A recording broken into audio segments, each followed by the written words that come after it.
Este programa es para toda la familia. No contiene escenas de sexo ni violencia. Los menores deben estar en compañía de los padres o un adulto responsable. Contiene sistema closed caption. Este programa fue financiado con recursos del Ministerio de las TIC.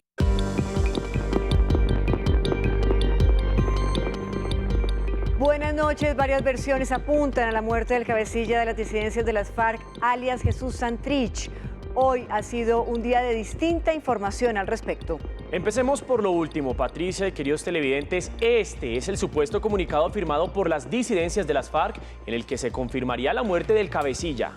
La comunicación habla incluso de la ubicación de los hechos, abro comillas. Sucedió en la serranía del Perijá, zona binacional fronteriza, entre el Chalet y la vereda Los Laureles, dentro del territorio venezolano. Ese comunicado señala de los hechos a un supuesto comando colombiano, pero el ministro de Defensa había hablado del tema al mediodía. En ese momento habló de choques entre grupos delincuenciales. Recordemos lo que dijo en la entrada de la Casa de Nariño en su diálogo con los periodistas. En Venezuela se estaban cuidando y protegiendo a estos grupos narcocriminales. No hay detalles mayores entonces de parte del gobierno. Esa es la información de inteligencia que tenemos nosotros. ¿Lo confirmaría Venezuela en algún momento dado? ¿Está esperando el gobierno colombiano que lo confirme Venezuela? No es la información que tenemos es la que nosotros manejamos por inteligencia y es la que le hemos comunicado al país. Como usted dice, sería grave demostrar que exactamente en Venezuela es donde están refugiados estos bandidos. Pues lo que, si se llegara a comprobar de esa forma cierta, es que pues, hay una concentración entre bandas criminales, que es la información presunta que da inteligencia de esa confrontación, y por supuesto entonces lo que evidencia es que allí se están protegiendo a los grupos narcocriminales.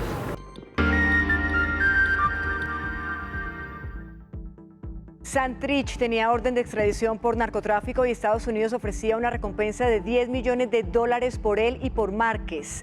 En sus últimas apariciones estaba armado y amenazaba desde la clandestinidad. En el estado Apure, en Venezuela, zona de frontera con Colombia, se habla de fuertes combates entre las disidencias de Márquez y Santrich y las de Gentil Duarte. Recientemente, miles de desplazados llegaron a Arauquita. El jueves continúa la mesa de negociación entre el gobierno y el Comité del Paro. Los garantes dicen que las partes mantienen la voluntad de negociación. Fuerte cruce en Twitter. Gustavo Petro acusa al gobierno de dictadura. El ministro del Interior, Daniel Palacio, le contestó. Intervinieron también Claudia López y Álvaro Uribe. Emergencias por lluvias. En el eje cafetero y Antioquia hay casas inundadas, vías con restricciones y 3 personas desaparecidas. Revisamos las cifras de la pandemia. El número de fallecidos sigue alto, 482 personas en el reporte de hoy. Atención, menores de 28 años a esta oportunidad para tener vivienda propia. Ofrecen créditos con la tasa de interés más baja que se haya fijado hasta ahora. Siguen los bombardeos israelíes en Gaza y las salvas de cohetes palestinos sobre Israel. En Cisjordania se recrudeció la violencia, lo que aumentó el número de víctimas. Y mucha atención porque hace pocos minutos salió la lista de convocados por parte del técnico Reinaldo Rueda para los compromisos de la selección Colombia por eliminatorias ante Perú y Argentina. La gran novedad, la ausencia de Radamel Falcao, el Tigre.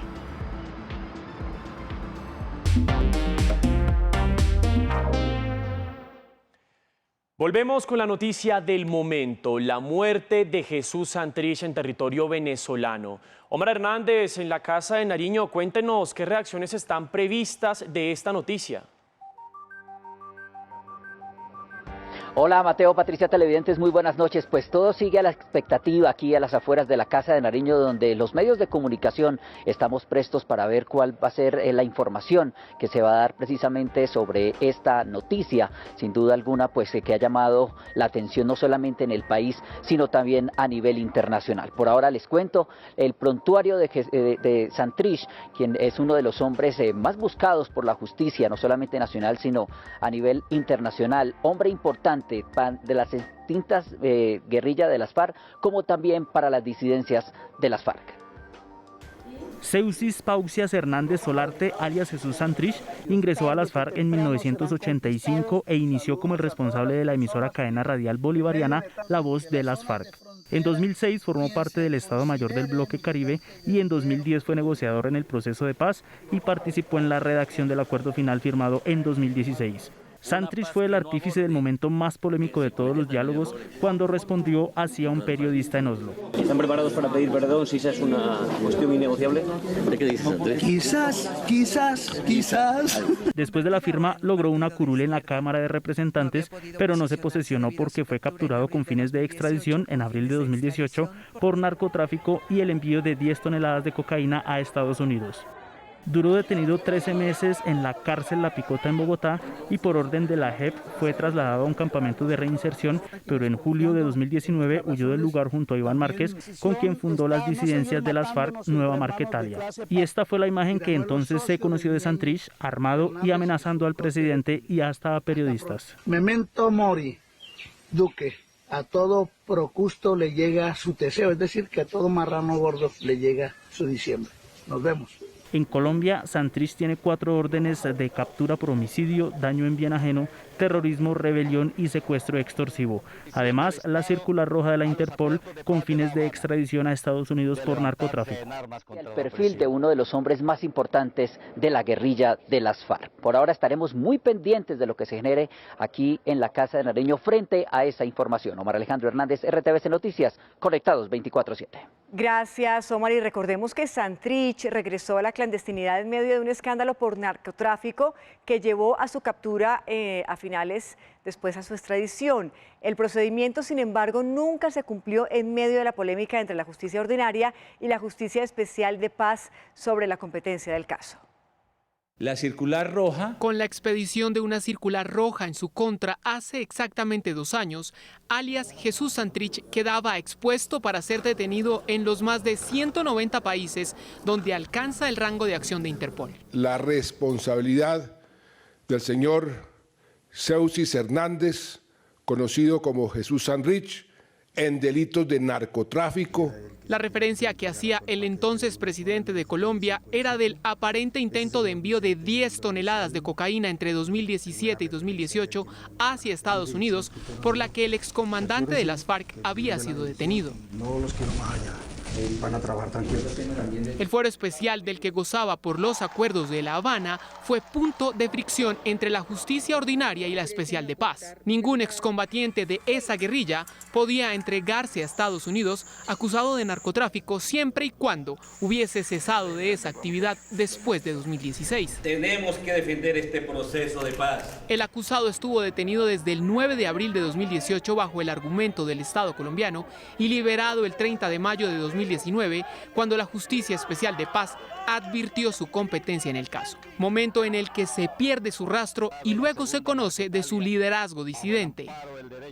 A hoy, y antes de hablarse de la presunta muerte en Venezuela del exnegociador de paz, pesaba sobre él orden de captura de la justicia colombiana y en pie el escenario de una extradición cuya procedencia fue avalada días atrás por la Corte Suprema de Justicia de Colombia. Pero hay que resaltar que por ahora no es muy claro qué ocurrió exactamente en territorio venezolano, pero organizaciones no gubernamentales que operan en la zona con las comunidades no descartan la posible relación entre el secuestro de 8 militares de la Guardia Nacional venezolana y la suerte de Jesús Santrich. Ante la información de la presunta muerte de alias Jesús Santrich, específicamente en la serranía de Perijá, muy cerca de la frontera entre Venezuela y Colombia, el director de la ONG venezolana Fundarredes se pronunció al respecto. Expresar que Fundarredes no ha podido confirmar hasta este momento de forma independiente la muerte de el cabecilla de la FARC de la segunda Marquetalia, Jesús Santrich. Sin embargo, Tarazona dijo que la presunta muerte de Santrich tenga que ver con el secuestro de 8 militares venezolanos a manos de las disidencias de las FARC el pasado 23 de abril. Una de las tesis que cobra fuerza es que esta caída sea como un requisito para la liberación de estos 8 militares. Santrich, de 54 años, retomó hace 2 años la lucha armada, a la que había renunciado en 2016 como parte del acuerdo de paz, y junto a Iván Márquez formó la segunda Marquetalia, radicándose en Venezuela y movilizándose por los estados de Zulia y sobre todo en Apure. Ciertamente ha habido un liderazgo de Santrich en la conducción de las operaciones del bloque que él dirige contra el bloque de Gentil Duarte. Tarazona señaló que también hay indicios de que el frente de Santrich y Márquez tienen un anclaje con carteles de la droga de varias partes del mundo para garantizar su operación en la zona. Buscamos reacciones en el Congreso. Quienes compartieron recinto con Jesús Santrich durante sus días como congresista hablaron sobre la noticia de su muerte. Siempre escoger el camino de la legalidad, el camino de la paz y el respeto por el pueblo colombiano. Prefirió el narcotráfico. Por eso hemos dicho que el que a hierro mata, a hierro muere. Esa es la finalidad de un narcotraficante y un criminal como ese señor, o en la cárcel o muerto. No solamente le hizo un grave daño a la construcción de la salida del conflicto armado en Colombia, sino también esa decisión lamentable y equívoca terminó costándole su propia vida. Claramente él no representa más de los 13.000 combatientes que hoy siguen luchando y trabajando por ver una sociedad en paz.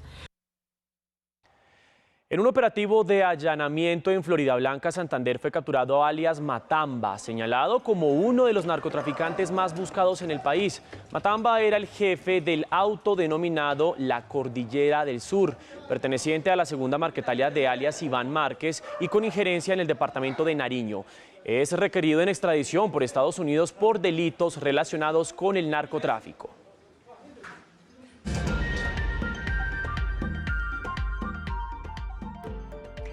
Y vamos ahora con una información que tiene que ver con todos los jóvenes de Colombia menores de 28 años. Esta es una información de servicio que nos conecta con los jóvenes. Hay un programa que en estos momentos está sacando el gobierno nacional que busca ayudar a estos jóvenes en la compra de vivienda. Tomen nota con esta información. Los jóvenes entre los 18 y 28 años podrán acceder a varios beneficios y así poder tener vivienda propia. En primer lugar, la tasa de interés más barata en la historia de Colombia para la adquisición de vivienda, menos del 7%, tasa fija. El programa Jóvenes Propietarios lanzado por el Gobierno Nacional tiene varios componentes, entre ellos el acompañamiento personalizado a los interesados durante todo el proceso. Financiar hasta el 90% del valor de la vivienda. Tercero, entra el Fondo Nacional de Garantías con una garantía del 70%. No se necesita fiador. Otro punto importante es que el Gobierno Nacional servirá como fiador a través de una garantía 100% subsidiada para el crédito de vivienda de interés social. Prácticamente, con estas medidas y sin contar con el subsidio concurrente, las cuotas que se pagarían por una vivienda a plazo fijo serían menos de 500.000 pesos. Si usted quiere comprar una vivienda de interés social de 100 millones de pesos, ya no va a necesitar ahorrar durante 3, 4, 5 años. Con solo 10 millones, con el 10%, puede tener su crédito de vivienda. El programa aplica para la compra de vivienda nueva en el segmento de interés social.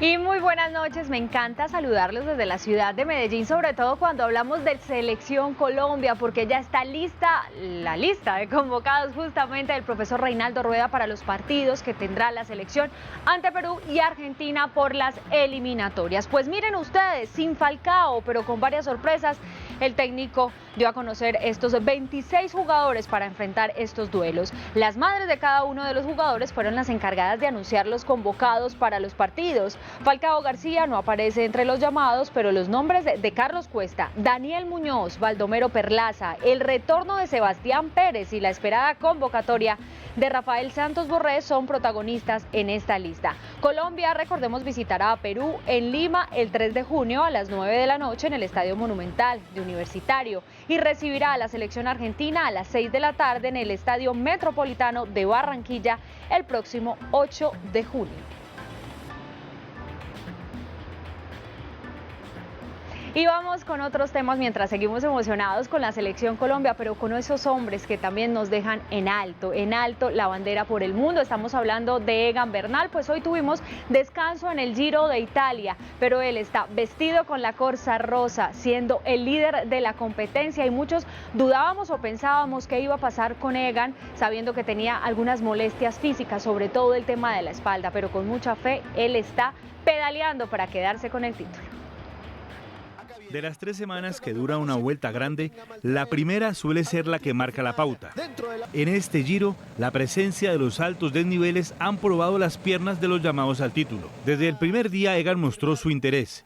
Hizo una buena contrarreloj. Cuando iniciamos el Giro de Italia, pensábamos en llegar al día de descanso perdiendo alrededor de 1 minuto, y que si perdíamos alrededor de 1 minuto íbamos a estar en una buena posición. En las siguientes etapas estuvo bien acompañado de su equipo y tan pronto vio la montaña, probó el estado de sus rivales. En la jornada del domingo la apuesta era marcar diferencias y buscar algo de protagonismo. Las fichas se movieron, Egan salió tranquilo y no les dejó ver nada. Ganó la etapa, se puso la camiseta de líder en la general y en los jóvenes y puso tiempo de por medio a sus rivales. Es una gran responsabilidad, de ahora en adelante tendremos que controlar la carrera. Pero bueno, vienen todavía 11 días muy duros, así que intentaremos estar lo más concentrados posibles. Comenzará la segunda semana buscando sostener el liderato y seguramente corriendo con mucha inteligencia. El camino todavía es largo y aunque ahora él es el gran favorito, debe reafirmarlo pasando los obstáculos que en cada etapa serán más complicados. Y seguimos con ciclismo porque se corrió la Vuelta a Andalucía y allí con protagonismo también de los colombianos. Vamos a ver qué pasó sobre estos 152 kilómetros en esta primera etapa. El ganador de la primera fracción fue Gonzalo Serrano del Movistar, que empleó 3 horas 54 minutos y 25 segundos. Miguel Ángel López llegó a 3 segundos de su compañero de escuadra y es el mejor de los colombianos. La etapa de mañana, que usted podrá ver por Señal Colombia, tendrá un recorrido de 184 kilómetros.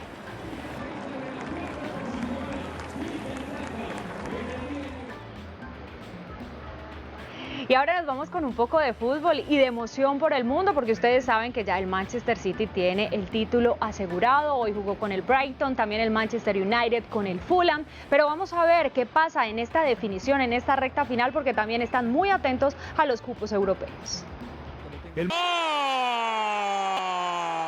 En el segundo tiempo, Joe Bryan de cabeza empata el partido 1-1, marcador final. El Brighton recibía con aplausos haciéndole el pasillo al campeón Manchester City. Siria en ventaja el campeón a los 2 minutos. Gundogan de cabeza con Trossard pone el 2-1. Luego Adam Webster empata el partido. Bueno, y de este estudio, el único que aplica a ese programa del Gobierno Nacional de Jóvenes Propietarios para conseguir vivienda, pues es usted, Mateo. ¿Se apunta? Oiga, claro que sí, y más en momentos en que justamente los jóvenes están buscando estas oportunidades. Digamos que hace muchos años nuestros padres ya, pues a una edad temprana tenían su casita propia, su vivienda propia. Digamos que esa brecha se ha venido pues aumentando durante los últimos años, así que por supuesto que hay que aprovechar estas oportunidades. Toda la información en la página del Ministerio de Vivienda. Queridos televidentes, ustedes recuerden que nos ven aquí en Colombia y en otras partes del mundo a través de Señal Colombia y también en nuestro streaming. Ustedes pueden visitarnos en la página rtvcnoticias.com y en las redes todo el tiempo nos estamos leyendo con el numeral Me Conecto con RTVC. Cuando regresemos, el complicado panorama por las lluvias en varias regiones del país. En Viterbo Caldas se presenta una de las situaciones más delicadas. Ya volvemos.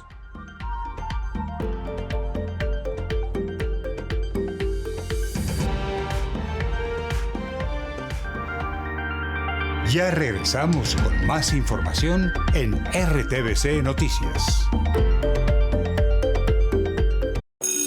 Durante mis años de carrera he podido ver cómo mis estudiantes van forjando su futuro desde el colegio. Cualquiera que sea la profesión que elijan mis estudiantes, mi deber es inscribirlos a tiempo para presentar su prueba de estado. Los próximos 21 y 22 de agosto, el ICFES aplicará el examen Saber 11 a todos los estudiantes de colegios calendario A e institutos de validación del país. Y es nuestro compromiso ayudarlos a cambiar su historia. No olvides inscribirlos en icfes.gov.co del 26 de abril al 26 de mayo. Porque saber es de todos. ICFES, la educación es de todos. Ministerio de Educación.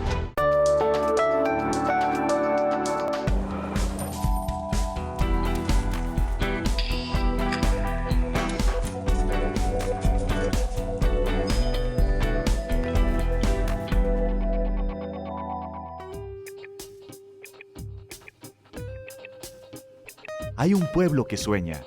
Hay una Colombia viva. Vive Colombia.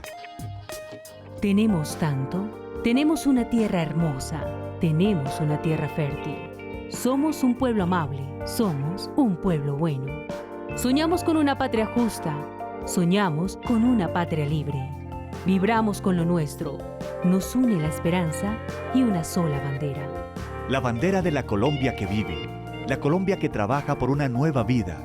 Para cambiar, para educar, para el respeto, para el amor. La Colombia pacífica que el mundo debe conocer. La Colombia que no quiere llorar más. La Colombia que clama por la vida. La Colombia nuestra. La de nuestros hijos y los hijos de sus hijos. La verdadera Colombia. Si no es solamente un sueño lo bueno de este país, ojalá que sea muy pronto que podamos despertar todos en paz y tranquilidad, tal cual.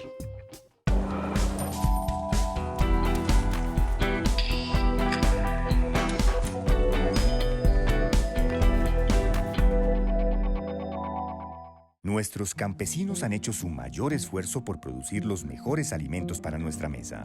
A las 5:15 de la mañana suena mi despertador y con mi esposo salimos a ordeñar.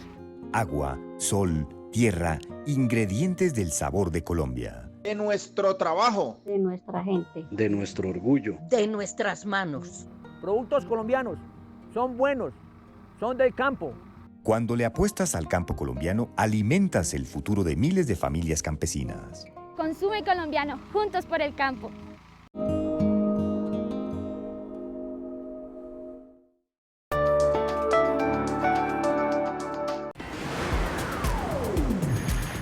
Estás viendo RTVC Noticias.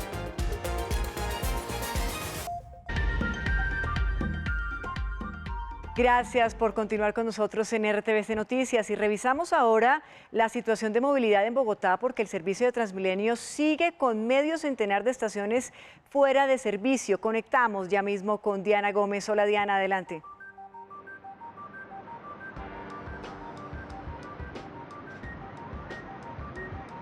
Buenas noches, a esta hora estamos en el portal de Banderas, donde no está operando a esta hora el portal Américas. Como hemos reportado en estos últimos días, la situación de Transmilenio ha sido bastante complicada. Ha sido bloqueada totalmente por estas manifestaciones que hoy completan 20 días de paro nacional y queremos informarles también que en el siguiente informe miramos cuál es el balance que entregó el distrito de cómo está operando Transmilenio en Bogotá. Transmilenio es la columna vertebral de la movilidad en la capital y sobre las últimas jornadas de manifestaciones registradas ha dejado como consecuencia la afectación de este servicio para cerca de 500 ciudadanos que tienen que caminar diariamente cientos de kilómetros. Me ha afectado muchísimo, me ha tocado caminar de acá en el centro hasta allá en Gativá. Pues son 53 estaciones que se encuentran cerradas por no garantizar las medidas de seguridad. Y siempre sale uno con una incertidumbre, una inseguridad muy grande. En video se puede observar cómo un grupo de personas cometen los actos vandálicos y que finalmente termina afectando a los mismos ciudadanos que circulan en la capital. Desde el punto de vista de lo que es la protesta social, quienes vandalizan el sistema de transporte de manera sistemática por demás, están dejando mal parado el derecho a la protesta y la legitimidad del mismo.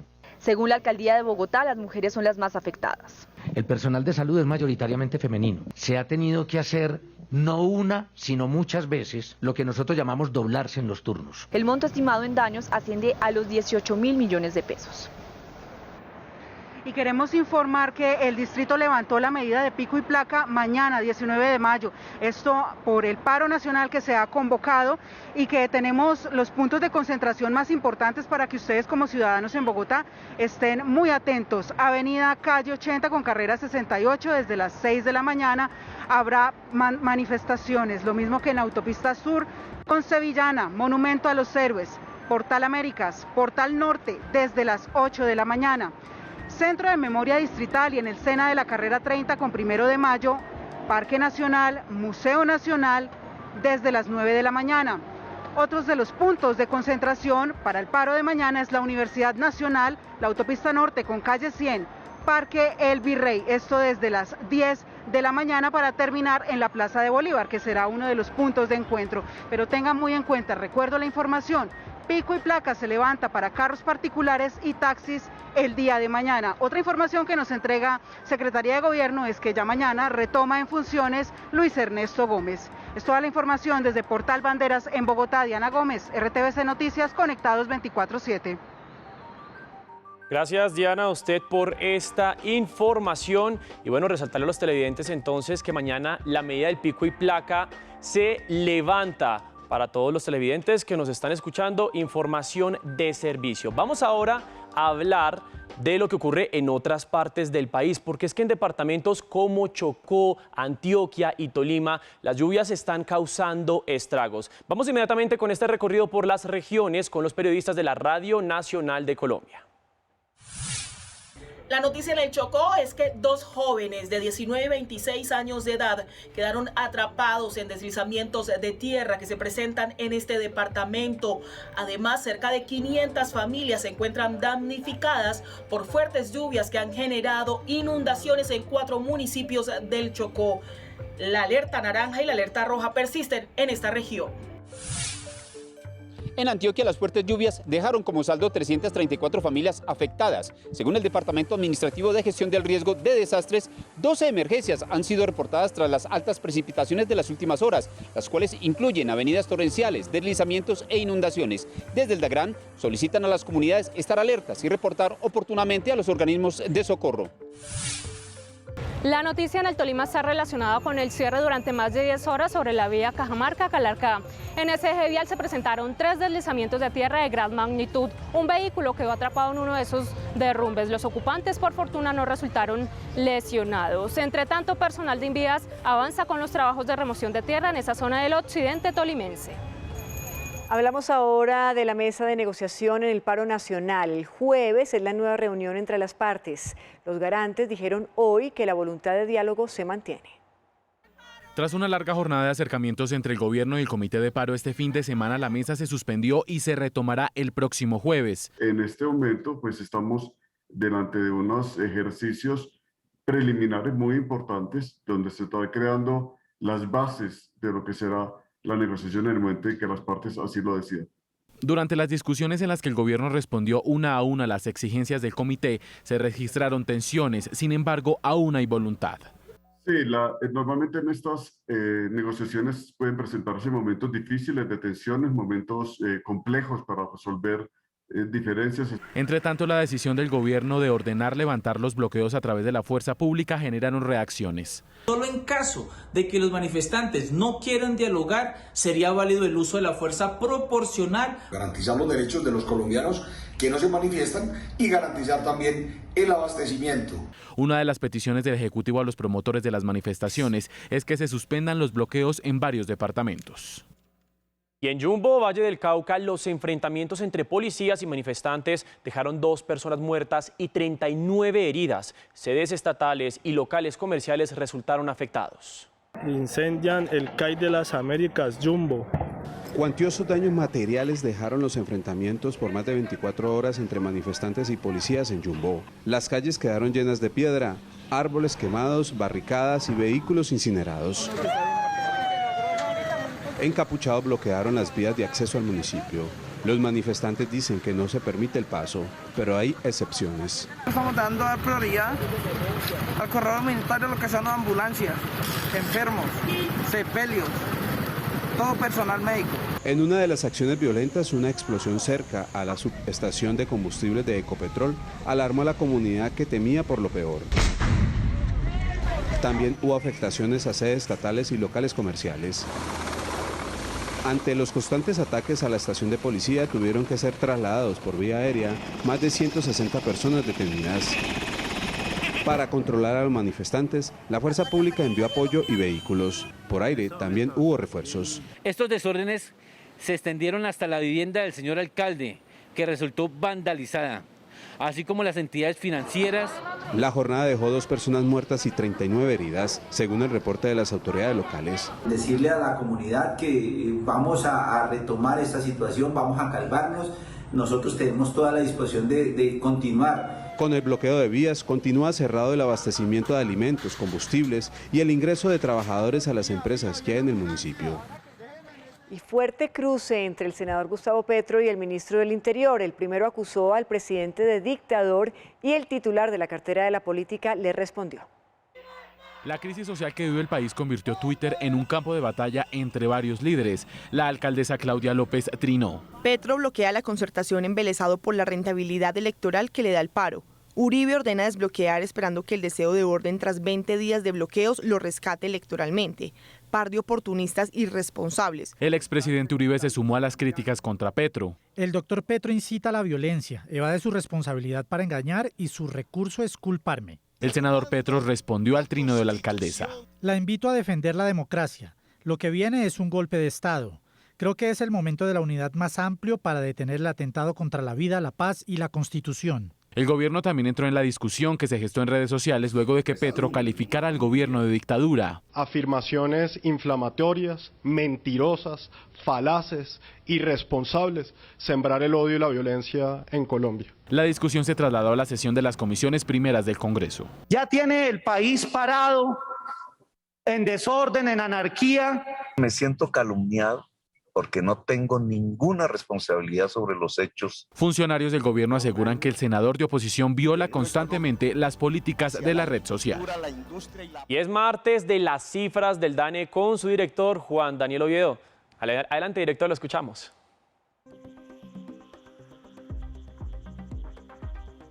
Muy buenas noches. Gran controversia ha generado la última semana la información del DANE sobre la pobreza monetaria en la zona rural colombiana. Y buena parte de esa discusión está basada en la mala interpretación de un concepto fundamental que tiene el DANE para aproximar la pobreza, llamado la línea de pobreza. En primer lugar, y como lo hemos manifestado en diferentes escenarios, la línea de pobreza no es un sueldo. La línea de pobreza no es un salario. La línea de pobreza es un costo. ¿Un costo para qué? Uno, para alimentarnos, si estamos hablando de la pobreza extrema, o para, además de alimentarnos, tener una vivienda y artículos de primera necesidad básicos, que es la línea de pobreza monetaria. Si está claro que la línea de pobreza monetaria es un costo, es natural que ese costo sea distinto en diferentes entornos geográficos del país. Es por eso que en el campo colombiano se ha estimado que el costo no solo de alimentarse, sino de contribuir a un arriendo y artículos de primera necesidad básicos corresponde a 200.000 pesos por persona, y es natural que ese valor esté por debajo del costo de vivir en una ciudad, por ejemplo, como Bogotá. Pero si tenemos claro que la línea de pobreza es un costo, el costo se debe financiar a partir de unos ingresos, los ingresos del hogar. Miremos en este momento el hogar típico de la zona rural colombiana. Un hogar de 4 personas en donde solo tenemos un perceptor de ingreso, que en este caso trabaja en el campo colombiano y está devengando 750.000 pesos al mes. A la hora de repartir equitativamente ese ingreso entre 4 personas, a cada uno de ellos le corresponde 187.500 pesos, que está por debajo del costo de la línea de pobreza en el campo colombiano, y por eso estamos contando a 4 personas en situación de pobreza. Pero más allá de esta situación, debemos recordar que en Colombia, desde hace 30 años, después de la pobreza, no vienen los ingresos altos. Viene una clase social que nosotros definimos como vulnerable, técnicamente considerada como aquella cuyos ingresos son tan frágiles que frente a algún efecto externo rápidamente van a caer en situación de pobreza. El 91% de la población rural colombiana está o en situación de pobreza o en situación de vulnerabilidad, y es importante conocer también qué es un hogar vulnerable en el campo colombiano. Miremos este ejemplo de Sergio y Adriana, que viven con su hijo Juan. Sergio trabaja en el campo colombiano 750.000 pesos y Juan es asistente de una tienda medio tiempo en la zona rural y devenga 450.000 pesos. A la hora de repartir el ingreso de ese hogar entre 3 personas, a cada uno le corresponden 400.000 pesos y técnicamente se encuentran en situación de vulnerabilidad. Como tal, el 91% de la población colombiana en la zona rural vive en hogares similares a los que acabamos de presentar. Pero más aún, para precisar, quisiéramos insistir en los ingresos laborales de la población colombiana. Para los 19.5 millones de personas que trabajaron en el mercado laboral colombiano, en promedio, sus ingresos laborales fueron de 1.060.000 pesos. Si trabajaban en la ciudad, ese ingreso promedio correspondía a 1.200.000 pesos y si trabajaban en el campo, correspondía a mucho menos de la mitad. Esto significa que el 85% de las personas que trabajan en el campo colombiano o residen en hogares pobres o en hogares vulnerables y por consiguiente, más allá de minimizar el impacto de la pobreza en el campo, el DANE brinda información muy precisa para poder contribuir a cerrar estas brechas en donde el campo no puede seguir viendo al 91% de sus habitantes en situación de pobreza o vulnerabilidad. Cambiamos de tema y hablamos ahora de vacunas, porque ya son casi 3 millones de personas que han completado su esquema de vacunación con las 2 dosis de las diferentes farmacéuticas. El país avanza en la vacunación de personas mayores de 60 años y espera la próxima semana dar inicio a la etapa 3, que contempla a los docentes. Bogotá manifestó su disposición de convertirse en piloto de la vacunación de esta población y solicitó al Ministerio de Salud la entrega de 93.000 dosis del biológico para poder iniciar el proceso de inmunización de la comunidad educativa. Es fundamental lograr la vacunación plena de las maestras y maestros de la ciudad de Bogotá. No solo por protegerles, por supuesto, son unas personas de la mayor importancia social, sino porque eso garantiza el reintegro de chicas y chicos al sector educativo. En cuanto al inicio de esta nueva etapa, la directora del Instituto Colombiano de Bienestar Familiar también se pronunció. Ledis Acosta y Carmen Padilla, primeras madres comunitarias vacunadas contra el COVID-19 en Corozal, Sucre. Este es un paso fundamental para recuperar la confianza que permite continuar el retorno seguro a la presencialidad de niñas y niños de la primera infancia. El fin de semana llegaron a Colombia 500.000 dosis de Sinovac destinadas para segundas dosis de población que recibió la vacuna a inicio de mes y 546.390 dosis del laboratorio Pfizer. Y es hora de revisar cómo están las cifras de la pandemia en Colombia para esta jornada. Y es que los casos activos por COVID-19 en el país son 104.196 y también 13.137 casos nuevos que se reportan en las últimas 24 horas. Hay que destacar que es la capital del país la de mayor registro, con 3.990 casos. Y también hay que decir que 482 personas perdieron la vida a causa del virus en el territorio nacional. Cifras menores a las del fin de semana, pero que siguen siendo bastante altas, así que no hay que bajar la guardia. La capital del país permanece en alerta roja por una ocupación UCI COVID del 96%. De 2.160 camas, solo tiene 88 disponibles en este momento. Si hay congestión hospitalaria, ¿cómo lo vamos a negar? Pero estamos todos los días y todas las noches regulando los pacientes. Logramos ubicar cientos de pacientes todos los días, otros más van saliendo. El departamento de Boyacá llegó al 100% de ocupación. Los municipios con la situación más crítica son Tunja, Duitama, Sogamoso, Moniquirá y Soatá. En estos momentos hemos podido georreferenciar y atender a todos los pacientes que críticos han llegado al sistema de salud buscando apoyo, pero necesitamos disminuir contagio. En la ciudad de Bucaramanga se reporta en las últimas horas una ocupación UCI del 99%, aunque en este momento hay centros hospitalarios que ya están al 100% para la atención de pacientes COVID-19. La situación que estamos viviendo ahorita no se había vivido en ningún momento de la pandemia, ¿sí? Llegamos a un punto de tener las 69 camas de unidad de cuidado intensivo en el hospital funcionando completamente y con ocupación total. Casi todos los pacientes en ventilación mecánica. Es importante que las personas devuelvan los cilindros y contenedores de oxígeno que ya no están en uso para facilitar el manejo de pacientes desde casa y así descongestionar los servicios médicos.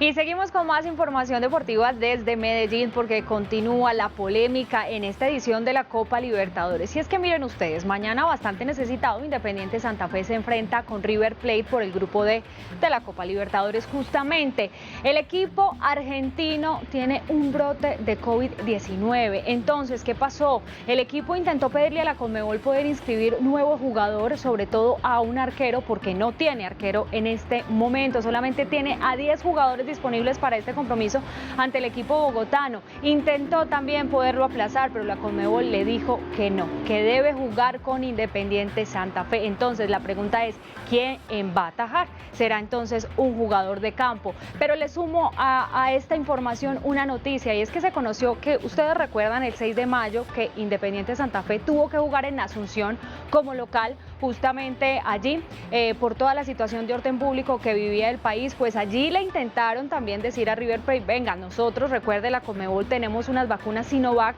para que puedan vacunarse, y River Plate dijo que no. Así que hoy muchos hablan de esa situación y de la posibilidad que dejó perder el equipo de Marcelo Gallardo. 21 confirmados con COVID-19 más 2 lesionados y 32 inscritos da como resultado que River solo tiene 9 futbolistas para enfrentar a Santa Fe. El reglamento le permitía inscribir 50, pero Gallardo decidió que no. Si estamos expuestos a esos es porque la pandemia indica que no podríamos jugar. La noticia le da la vuelta al mundo y los diarios se atreven a dar nombres, pero parece que ninguno de esos será. ¿Quién era el arquero? Enzo Pérez. Enzo Pérez juega de volante y es uno de los 2 lesionados, por lo que River jugaría con 5 defensas para que no haga mucho esfuerzo y no pase la que alguna vez le pasó a Juan Pablo Ángel, que se metió de arquero. Se puede conservar el colombiano, Parodi, gol. O quizá la épica. En otra ocasión Martín de Micheli se metió a tapar y la jugada terminó en un gol inolvidable. Para Cuevas, hacelo. Por Dios, hacelo, Cuevas. Hacelo, Cuevas, tiró. ¡Gol! Por primera vez en la historia, la Copa Libertadores tendrá un partido con un equipo sin arquero, porque 4 de un plantel tienen COVID y no se le permitió inscribir a ninguno de urgencia. Y bueno, muchas noticias hoy deportivas. Miren ustedes, compañeros, que cómo los extraño, porque hoy no nos habíamos podido saludar. Ustedes con noticias, por supuesto, muy importantes. Pero vean, Selección Colombia. Lista de convocados. Estamos hablando de lo que pasa con River e Independiente Santa Fe. Estamos hablando del Giro de Italia. Bastantes cosas, ¿o no? Pero por supuesto, hay muchas preguntas también para hacerle, Vanessa, así que no se nos vaya, porque no me quedó muy claro eso, que el River Plate va a jugar sin arquero. ¿Cómo va a funcionar eso? Pues mire, le cuento, Patricia, tiene un brote de jugadores contagiados con COVID-19, ya había informado que tenía 10 jugadores contagiados y por eso el partido en la Copa Argentina lo tuvo que jugar con suplentes. En ese partido empató con Boca 1-1. Entonces, tuvieron que jugar entonces con suplentes y ahora en el nuevo informe aparecen otros 5 jugadores contagiados, o sea, ya son 15, es un brote bastante importante, solo tiene disponibles 10 jugadores de campo. Estamos hablando de las otras posiciones y no hay ninguno de esos jugadores arquero. Entonces lo que hicieron fue pedirle a la Conmebol, venga, por favor, déjenos inscribir a un jugador, así sea de las inferiores, pero que sea arquero. Y la Conmebol dijo, no, las reglas son las reglas, no pueden inscribir a más jugadores, entonces por eso tienen que jugar con 10. Solamente tienen 10 jugadores disponibles, inclusive pues uno que habla de la nómina titular, tendrían uno menos y además ningún arquero, así que la situación está compleja para River. ¿Y quién va a tapar? Pues hablan de Enzo Pérez, pero podría ser un defensa o un volante, pero al menos arquero no. Y si ustedes me preguntan quién pudo haber sido arquero con River, recuerdan ustedes a Juan Pablo Ángel, sí, el jugador colombiano, en alguna ocasión le tocó a él vestirse de arquero. Oiga, y también yo creo que es importante hablar del Giro, porque bueno, yo creo que muchos de nosotros estamos agarrados de la silla, pues, porque tenemos mucha expectativa puesta en Egan. ¿Cómo viste las posibilidades de Egan y en lo que viene, en lo que queda del Giro? ¿Qué podría pasar con nuestro deportista, Vane? Pues Mateo, qué placer también saludarlo y mire que lo que sigue para Egan y para los colombianos es interesante porque apenas se cumplió la primera semana, recuerden que hoy fue día de descanso, Egan venía con unas molestias en la espalda y por eso muchos dudaban de lo que podía o no hacer el ciclista colombiano, pero lo que ha demostrado, esos chispazos que ha dado en esta edición del Giro de Italia lo dan como uno de los favoritos, muchos hablaban de Yates, que de pronto iba a dar la pelea, pero apareció el colombiano, como decimos en esta tierra, songo, sorongo, demostrando y conquistando pues la montaña y por ahora tiene la corza rosa, que es la camisa rosa que lo denomina como líder. Así que todos muy conectados con el Giro de Italia. Hoy fue jornada de descanso, mañana continúa para ya poderle hacer fuerza a Egan Bernal. Así que bueno, por ahora esta es la información. Qué rica esta conversadita, gracias, me tenían olvidada. Ahí ya adelantamos cuaderno, Vanessa, con usted. Ya. Oiga. Mañana lo... Importante también resaltar un aviso que dio Egan recientemente a propósito de lo que está pasando allí en el Giro, y es que no lo acaben a punta de crítica. Esas fueron las palabras entre comillas que utilizó el deportista. Él dice, falta aún bastante tramo, sobre todo esos detractores de y de pronto los especuladores de mi trabajo y de mi carrera, pues que ojalá se aguanten ahí, que tampoco estén, como diría ahí la gente coloquialmente, echando la sal. Yo me quedo con ese Egan de las lágrimas que lloró, que nos dejó ver su humanidad en el momento del triunfo. Hora de hacer una pequeña pausa, pero ya regresamos. No sin antes recordarles que pueden participar en Twitter y en Instagram con el numeral Me Conecto con RTBC. Ya volvemos.